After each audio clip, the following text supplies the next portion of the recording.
Kita tetap dengan pendirian kita bahawa masjid itu tidak boleh ditutup dan memang pemerintah menanggung dosa apabila menutup masjid walaupun dalam keadaan wabak. Bagi kita nas yang membincangkan tentang solat Jumaat dan juga saf itu merupakan nas yang cukup jelas, nas yang qat'i bahawa masjid itu tetap wajib dibuka. Umat Islam yang mana sihat boleh bersolat di masjid dan yang sakit itu tidak pergi ke masjid, tetapi umat Islam tidak boleh dihalang daripada untuk menunaikan solat Jumaat. Apa yang berlaku sekarang adalah apabila pemerintah menutup masjid.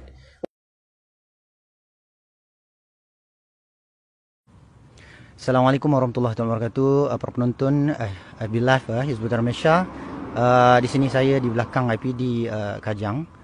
Laporan khas berkenaan dengan dilaporkan Ustaz Abdul Hakim Osman selaku jurucakap Hizbut-Tahrir Malaysia dan juga Ustaz Umar Husin, pimpinan pusat Hizbut-Tahrir Malaysia telah pun dipanggil untuk memberi keterangan pada petang ni sebelum maghrib tadi atas isu, insya-Allah kita akan pertanyakan berkenaan dengan isu yang sedang viral, iaitu penutupan masjid. Jadi insya-Allah boleh kita dapatkan sedikit laporan khusus kerana dipanggil pada hari ini, insya-Allah Ustaz. Baik, Assalamualaikum warahmatullahi wabarakatuh. Alhamdulillah kita telah pun selesai dipanggil untuk memberi keterangan.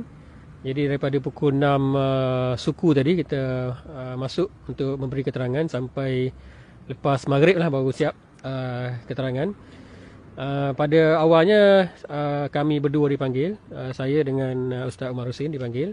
Dan kemudian salah seorang daripada kita punya sahabat pun dipanggil juga, yang dikatakan terlibat sekali lah dalam FB yang viral berkenaan dengan aktiviti yang berlaku di sebuah masjid.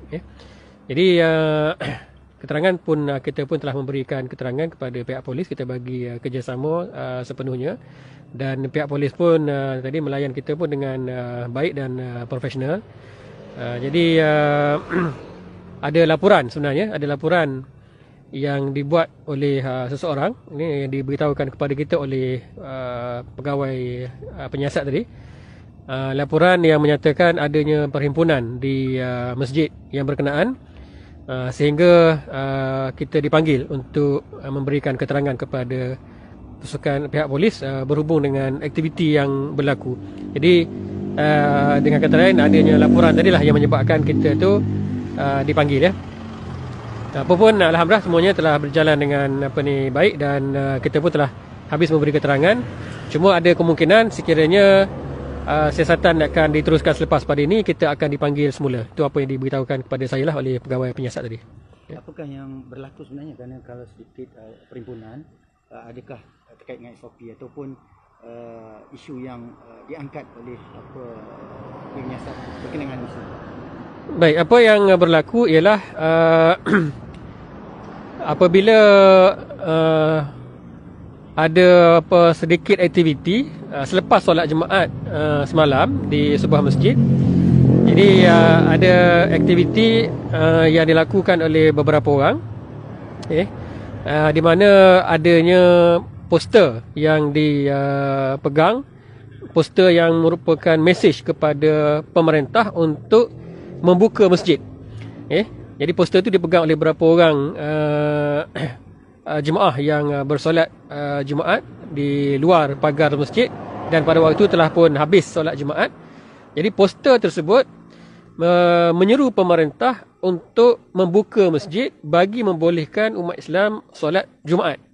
Dan dalam poster tersebut terdapat beberapa seruan, di mana dalam poster tersebut menyatakan bahawa haram bagi pemerintah untuk menutup masjid.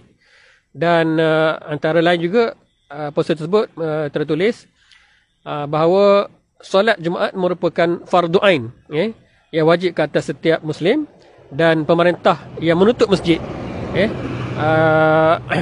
sehingga tidak membolehkan umat Islam untuk solat berjemaat melakukan satu dosa dan keharaman. Jadi hasil daripada poster itulah sebenarnya yang menyebabkan tularnya Facebook yang berkenaan. Dan di situlah punca kepada laporan polis yang dibuat sehingga kami dipanggil. Jadi ada mesej yang disampaikan di situ bahawa tindakan pemerintah menutup masjid dan tidak membolehkan umat Islam untuk solat berjemaat itu merupakan satu kesalahan dan pemerintah menanggung dosa. Dan itu merupakan satu keharaman apa yang dilakukan oleh pemerintah. Itulah poster yang terdapat dalam yang dipegang oleh beberapa orang yang terlibat dalam aktiviti tersebut, dan daripada situlah bermulanya viral sehingga adanya laporan polis dan kita dipanggil. Yang penting dalam poster tersebut adanya mesej yang disampaikan kepada pemerintah. Di situlah berlakunya isu. Ustaz, mungkin Ustaz nak sampaikan sedikit pesanan berkenaan dengan isu yang berlaku ni. Jadi agak pelik, maknanya sebagai umat Islam kita punya hak untuk solat, dan bagaimana seolah-olah maknanya halangan dan tekanan ni diberikan kepada umat Islam. Apatah lagi dikatakan Malaysia ni negara yang berpaksi kepada Islam. Jadi ini suatu perkara yang agak pelik. Jadi tindakan terhadap Ustaz tadi, mungkin Ustaz nak sampaikan beberapa mesej berkenaan. Baik, kita tetap dengan pendirian kita bahawa masjid itu tidak boleh ditutup, dan memang pemerintah menanggung dosa apabila menutup masjid walaupun dalam keadaan wabak.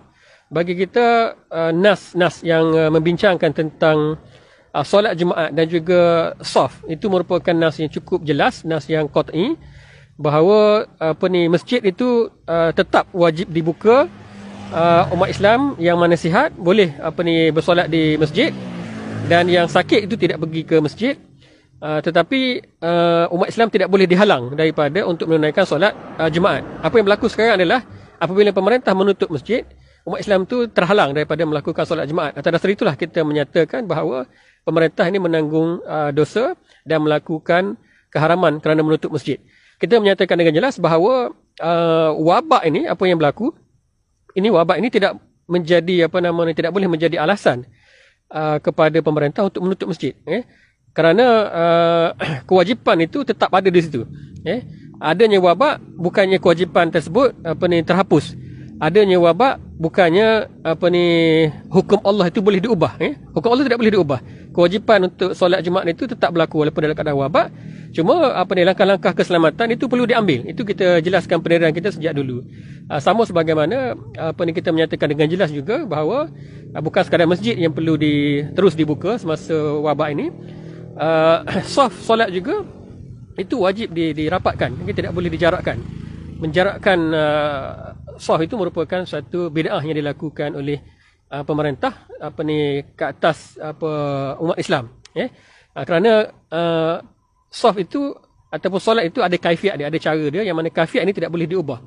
Mengubah kaifiat ini merupakan satu bid'ah. Jadi mesej kita kepada kerajaan secara konsisten sejak daripada dahulu bermulanya PKP sejak daripada tahun lepas sehinggalah sekarang, mesej kita adalah kita tetap mendesak, kita tetap memuhasabah kerajaan agar terus membuka masjid dan membenarkan umat Islam untuk solat Jumaat. Kita merasa heran kerana berlakunya double standard yang begitu ketara, di mana tempat-tempat lain tu dibuka tetapi masjid ditutup. Kilang-kilang dibuka, ramai pekerja boleh bekerja. Kita pasti sudah pasti adanya SOP. Kita juga melihat banyak pejabat-pejabat kerajaan ataupun swasta yang dibuka. Maksudnya ramai orang berhimpun di situ walaupun dalam keadaan mati SOP, tetapi masjid ditutup. Jadi ini yang kita katakan double standard. Begitu juga di masjid itu sendiri, apabila hanya dibenarkan AJK masjid saja yang menunaikan solat, sedangkan yang lain tidak dibenarkan. Ini juga merupakan double standard. Ini yang kita serukan, bahawa perkara ini merupakan satu perkara yang salah yang dilakukan oleh kerajaan. Apabila masjid ditutup, apabila saf solat itu dijarakkan, dan mesej kita itu tetap jelas. Desakan kita, muhasabah kita kepada kerajaan tetap berterusan bahawa masjid itu wajib dibuka, langkah-langkah keselamatan ia perlu diambil, saf itu wajib dirapatkan. Itu mesej kita. Terima kasih Ustaz atas interview kita pada hari ini. Semoga Allah SWT memberikan perlindungan, dan kita mengharapkan umat Islam terus menyokong dalam usaha untuk kita memuliakan, meninggikan syiar Islam, insya-Allah. Apatah lagi masjid yang kita cintai, rumah Allah, rumah kita, rumah yang patut kita bela dan perjuangkan, insya-Allah. Assalamualaikum warahmatullahi wabarakatuh di IPD Kajang.